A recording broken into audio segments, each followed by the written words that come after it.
Welcome to the Bleep Bulimia podcast with Lisa Winneke, founder of the Wholehearted Women and podcast host. Hi, everyone. I am Lorianne. I am the host of Bleep Bulimia. Today, I am so pleased to have Lisa and Winneke, and she is also the founder of the Wholehearted Women, and she is a podcast host. And the reason that I brought Lisa on again today is because she was on one of my other podcasts, and I found out that she struggled through bulimia, and she does have a message for my listeners. So thank you so much for being here with us. Thank you for inviting me. And I haven't actually talked about this for a long time since, as I shared with you in the last podcast, since writing my book and promoting my book, which was 4 years ago, and it actually feels like a lifetime ago. But when you asked me, it was a wholehearted yes, because I am one of the fortunate few I know that have not only just recovered, but am thriving. And so the contrast from the world of being in that state of living and breathing bulimia for 20 years to now, I could never have imagined that life that I have now could have ever been possible when I was in that place, because it was a dark place. It was a lonely place, as you know, and it was one that I never actually believed that I would get out of. I remember hearing a story of somebody well-known. I don't know if I've made it up. It was Jane Fonda. Was it Jane Fonda that had bulimia? Okay.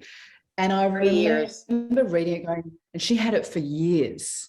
Yep, 30. And well into her adult life. And I remember reading it or seeing it and thinking, that will be me. In fact, I'll never get over it. This is my lot in life. I've got this forever. And what a noose around my neck, and what a victim I was in that place, because I didn't actually see there was no way out for me. And part of that was because no one knew. You know, I developed bulimia when I was 18, just out of school. I didn't even know what bulimia was before it happened that first time, when I binged and purged. And I was in a very, very unhappy place. I'd been unhappy for years, Lorianne, years. You know, I had troubles with my father, who is a strict disciplinarian, and I'd rebelled against authority. You know, I wasn't happy. And in so doing, what happened was I was asked to leave a couple in the space of 1 year, a couple of private girls' schools, like very well-known private girls' schools. And in his world, I'd done it to him. You know, how could you do that to me? Now, I have a great relationship with my dad now. I have completely forgiven him, but he didn't know how to do better at the time. And that impacted me. So not only was I going through my own stuff, I also had the lack of support the way I needed it. When I was going through these changes, you know, my mum says to this day, there was a lot of, you know, when I was going through the hormonal changes of teenagehood, things just really got chaotic for me. And then add that with stuff that was going on at home. And I just didn't have I didn't have a safe place. And so when the bulimia, when I left school, and I hadn't done as well as I should have, because I'm bright, but I hadn't done well. And I was in no man's land. I didn't know what I was going to do. I didn't have enough marks to get into the things that I potentially wanted to get into. And so the bulimia was like my safe place. You know, it had me feeling some sense of control in my body that felt so unsafe. And that spanned, that started at the age of 18. My mum knew bits about it, but I never got therapy. And I kept it very, very quiet. I kept it a secret because I was so deeply ashamed. I mean, I was ashamed in order to get to that place. There was a deep sense of, there's something wrong with me. I'm broken. I'm the only one, and I can't let anyone see that. And so to the outside world, I had my shit together. To the outside world, people say, you don't look that different. I'm like, look at my eyes then, because I think the eyes tell so much about a person. And my eyes do not look like the eyes that I look out of today, I look into today. So that, yeah, so I had bulimia from the age of 18 on and off until 14 years ago. And I got married, my husband didn't know. And then 14 years ago, we'd had twin boys that were born very, very early. During the period of me trying to fall pregnant, I couldn't. I kept falling pregnant, but I was having miscarriages and ectopic pregnancies. He didn't know about what was going on. And I was thinking to myself, this is my fault. You know, this is because of the bulimia. This is because I've ruined my body. My body is ruined. I can't have kids. And so anyway, I managed the bulimia during the time of having my children. And then it came back when my kids were, I had to have twins at 17, when my boys were 3. One of them was diagnosed on the spectrum, and that just sent me, I was just gone, because here I was, I'm broken. And now I have a child who, in my eyes, because I can't see any different, is broken. I need to fix him. He doesn't fit into the normal. And so that just triggered all my pain. And the bulimia came back. And lo and behold, I had met a girl who's now one of my bestest friends in the world, and she'd seen a kinesiologist. And I broke down in the middle of this kindergarten reception and said, he needs help, not me. He needs help. And so I went off to this kinesiology session, and it was an epiphany, and it was my life changed in that 1.5. I think she even spent 2 hours with me. And what she said to me was, there's nothing that he needs apart from your love. He's at an age, he doesn't need anything else but your love. But for you to love him the way he needs to be loved, the way a child needs to be loved, you need to love yourself. And that was foreign, so foreign. No one had ever presented that to me, the idea of loving myself. So I left, and she became also a very, very close friend. She's since passed away of breast cancer. She's around me all the time. And she set me, well, I set myself on this path that literally, it was like there was a fuel inside me that had me walking along this path, that had the right coaches, the right mentors, the right books, everything that I needed to support me moving out of that dark place of self-loathing and such deep shame, moving out of that and slowly taking one step in front of the other and moving towards where I am now, which as I said, I could never have imagined, which is about the embodiment of living wholeheartedly. And that was back there, brokenhearted.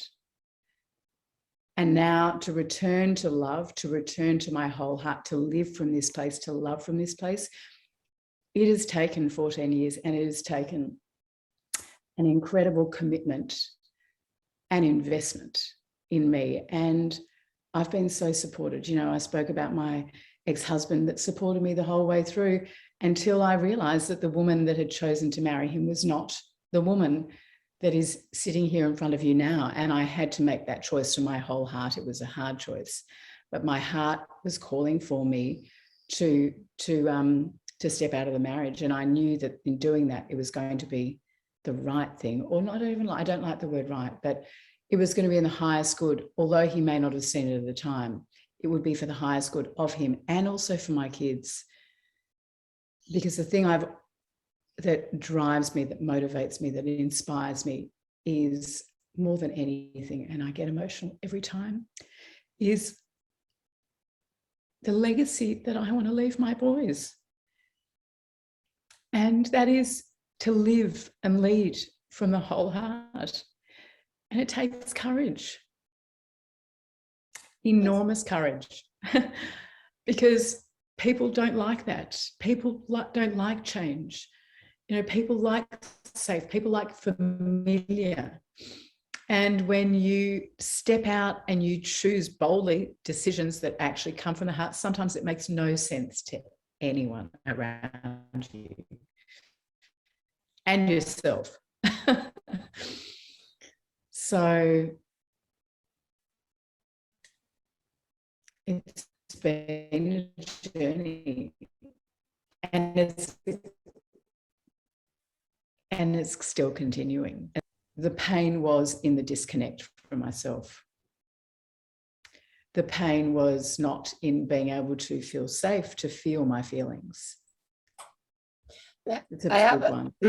I have a question for you. I know that rebellion against authority is very big for bulimics. Like I said, I went through it for 30 years. I loved watching Jane Fonda. I first found out about my eating disorder and things started coming out when Karen Carpenter passed away. That's when information came further out. But rebelling against authority, I think, is because we didn't have a voice that we could speak out to. And I did not love myself through those 30 years. I felt unlovable. There was a very different side to it, that it wasn't that Lorianne didn't like herself. I mean, I spent a lot of time on my own in my room and I enjoyed my own company and all that. But when it came to going out in the world, I didn't feel lovable. And I don't know if you ever felt any of that, so that, you know, because I had a decent childhood. I mean, my parents were really good to me. We did camping. We had, you know, they loved me. But for some silly reason, I felt unlovable. And I think that that's what I had to deal with. And you're saying that you felt yourself, that you didn't love yourself. But was there a component to you that did, though? Because you still kept going. People outside there didn't know, but we were trying outside of there to gain that. I'm just asking a question because this may answer some of the people's questions out there too. Yeah, great question. From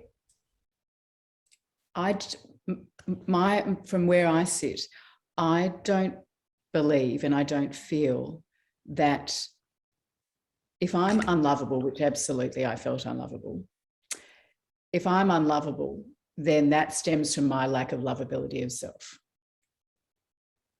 Because I think that the more I know, for me, my experience is, as I've returned to loving me, then my capacity to receive love, my capacity to be open to love has been an extraordinary ride and continues to be. My relationships deepen and get closer and closer the more I'm close to me, the more I deepen that intimacy with me and know me and back me and celebrate me and am with me.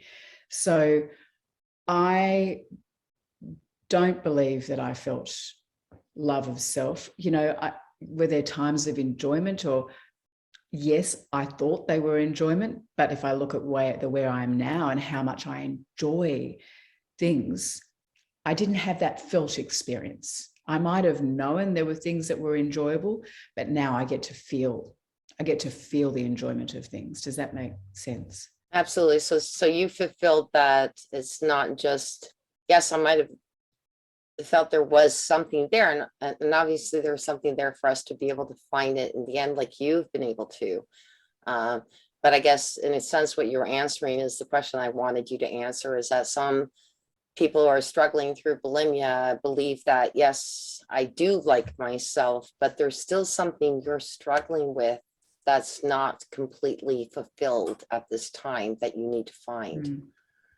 And you said that you went through, from our previous podcast when we talked about it, I remember you saying that you came back from, I can't exactly remember what it was, but you came back and your husband said that you were a different person. You went on a retreat of some sort? When I came back, yeah. So that was in 2018. I went to a week-long retreat that I'd met I don't know if you've heard of Dr. Joe Dispenza, but I'd met him at a seminar 2 years before, and I spoke with him.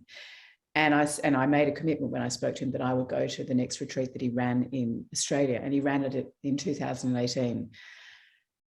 And my husband and I had been having counselling throughout the year, but not with any intention. I wasn't going there. I wasn't allowing myself to think that actually there was potential that I just never did.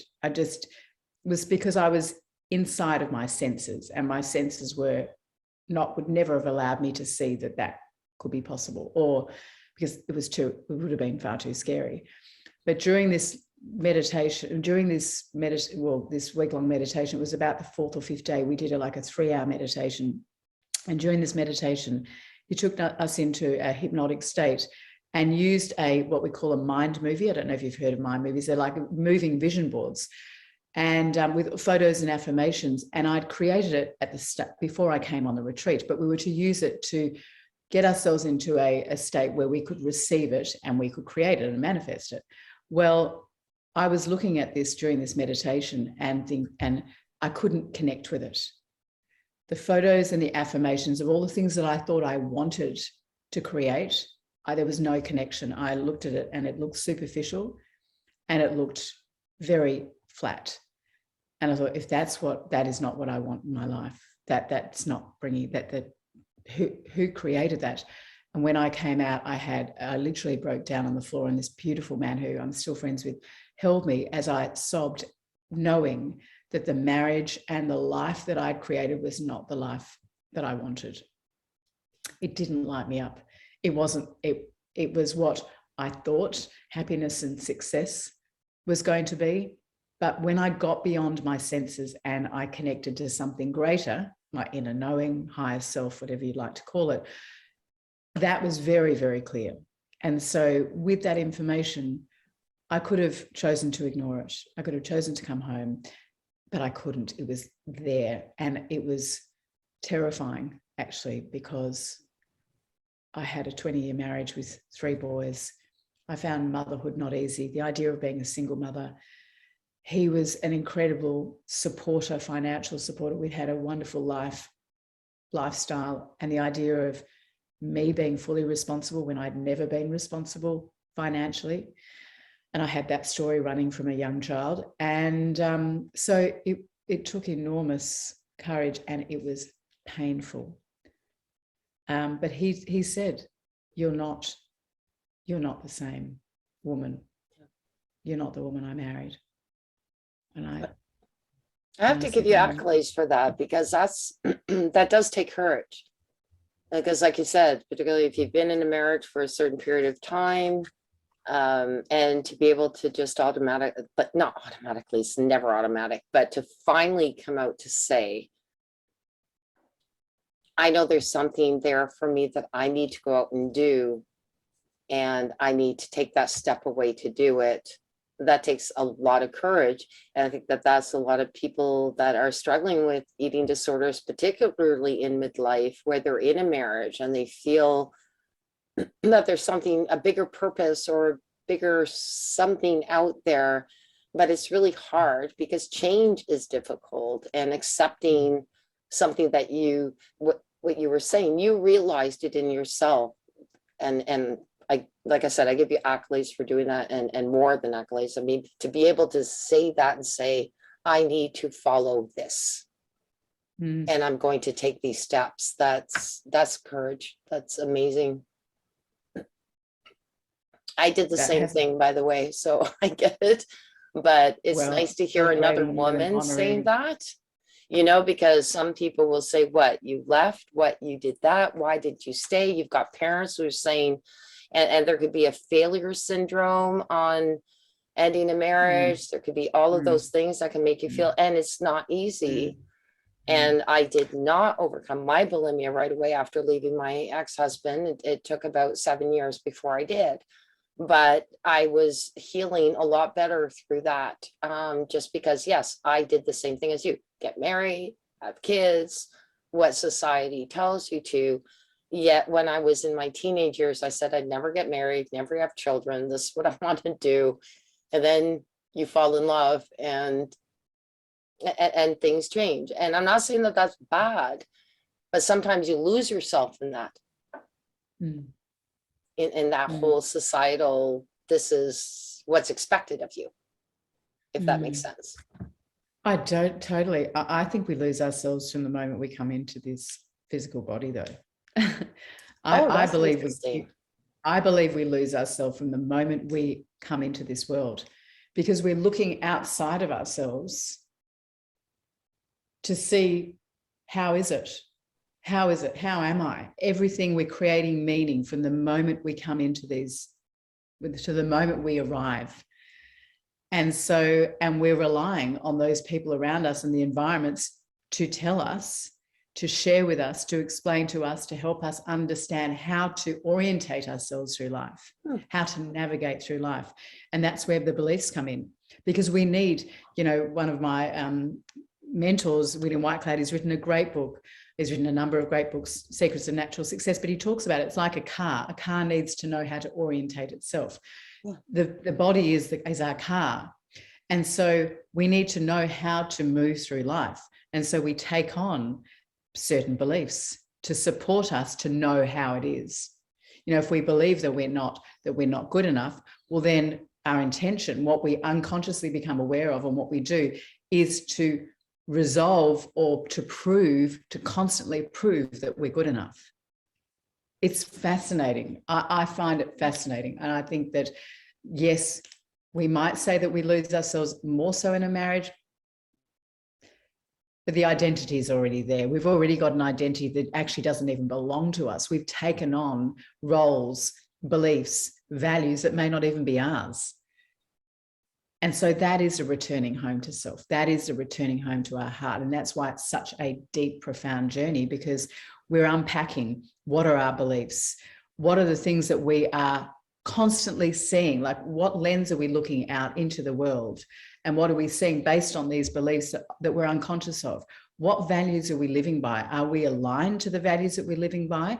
Or are we living by values that we've taken on? Like, that is a huge thing, I believe, like to look at our values and whether we're aligned with that. Because when we're aligned with our values, life is pretty awesome. And when we're not, we're disconnected from our truth. That I will 1000%, even if there is not 1000% out there, is 100%, but I will 1000% agree with. Because I have noticed that throughout my life, whenever my values went off skew, that was when I felt off skew. And being bulimic, my values were off too, because I was lying, and I don't like to lie.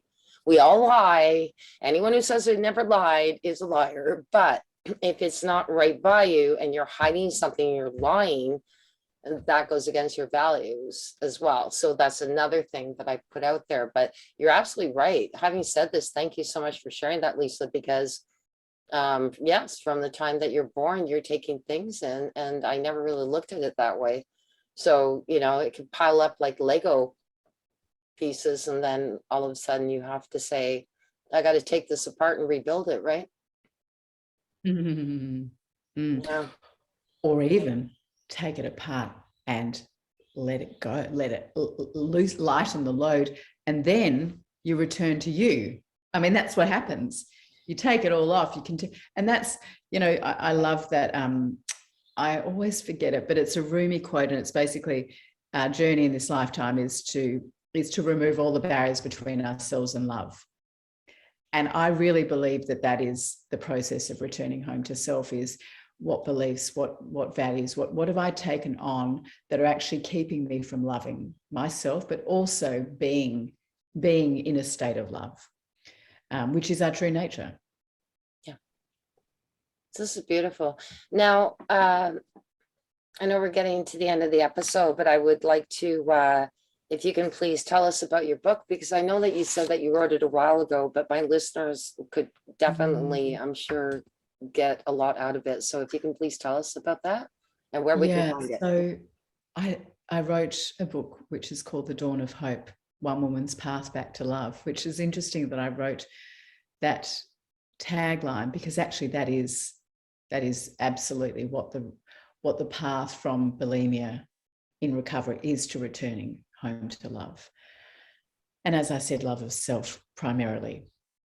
And so the first half of the book is, and I'll send you a copy, Laurie, and let me, I was just thinking, sorry I didn't offer that last time, but I'll get your address when we jump off. And so the first half of the book is the story. I've put together the story of what I believe led me to developing bulimia. Now, as we know, we imagine, we create, we don't remember the things the way they were, because it's all through the eyes, the lens of a young child, or, you know, as time goes by, we recall things, but they're not actually the way they were. Does that make sense? Absolutely.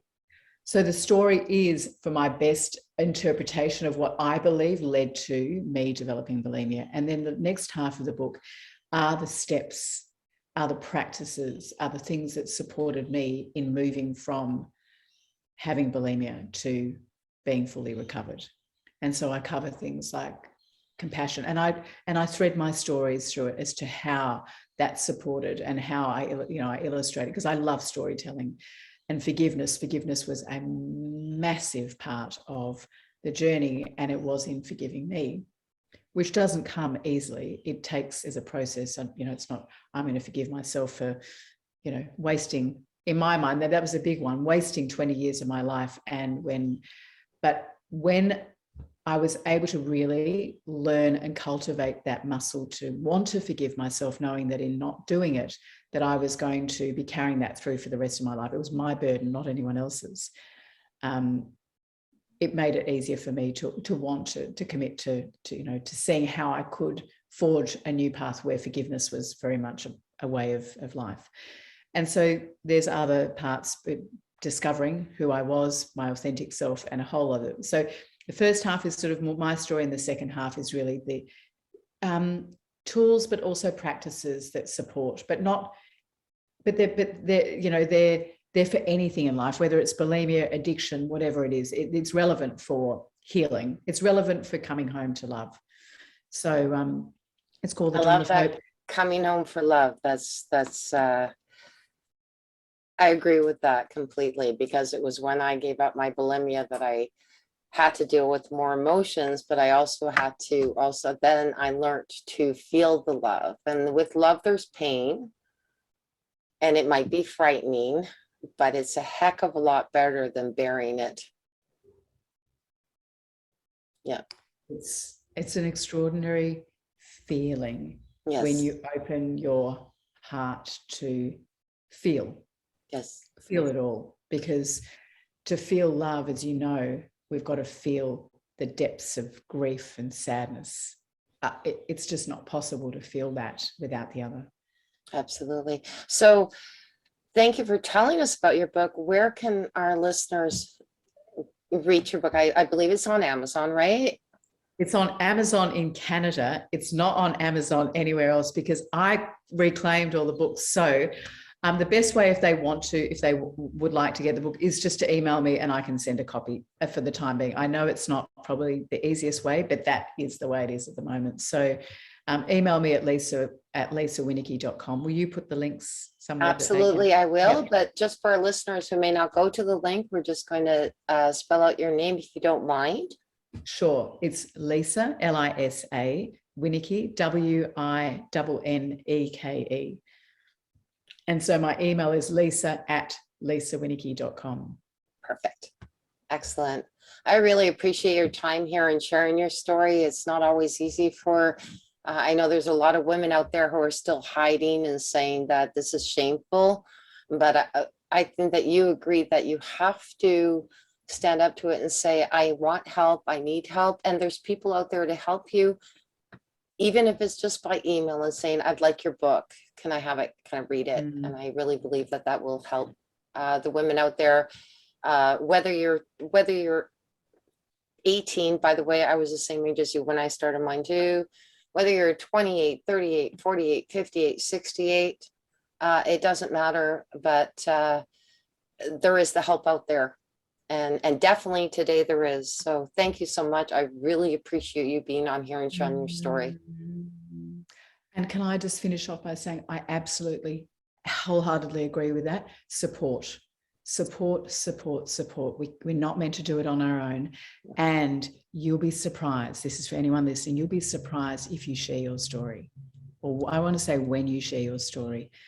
The love and support that is all around you, it is quite incredible. Whatever you're thinking that people will think of you, it's not like that. It just isn't. No.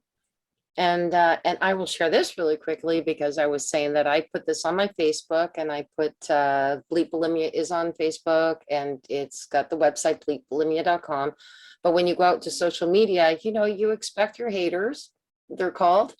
I have had nothing but support for what I'm doing and reaching out and sharing the stories, and all of my guests who have spoken about they're struggling with bulimia and or their, you know, past them, nothing bad has been said. And it's so beautiful because that's what you're saying. There's more support there.